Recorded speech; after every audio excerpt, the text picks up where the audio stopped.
Hi everyone, I'm Stephanie Thompson and this is Read Your Library. I'm doing this completely on impulse.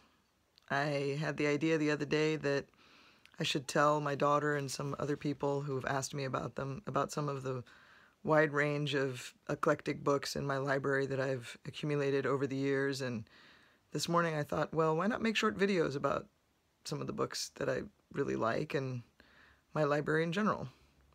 And so without thinking about it, I just sat down to do it. I'm not dressed up, I don't have any makeup on, I don't have any special lighting. This is just me in my library. And because it doesn't have any particular kind of order, and so that I can keep track of the books I talk about, I just decided to start at one end and work my way around. And the first book I grabbed is In Country by Bobby Ann Mason. And the reason I loved this book and the reason I kept it in my library, lots of reasons, she's a really good writer, but part of it is that I've never been a big fan of war stories, and the Vietnam War in particular is not really something that I spent a lot of time thinking or reading about.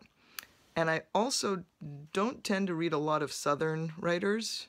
It's just not usually to my taste, so this book was really breaking the mold for me on both of those counts. It's a wonderful book. My mother and I read it at about the same time, which is also very cool. I think she actually recommended it to me. And when I picked it up, the first thing I saw was an excerpt from a Bruce Springsteen song from Born in the USA, and I thought, well, that's a good start. So I went ahead and read the book and loved it, and we also discussed it in one of the only book clubs I've ever belonged to. That was a short-lived failed experiment for me, joining book clubs, for a variety of reasons I can go into later.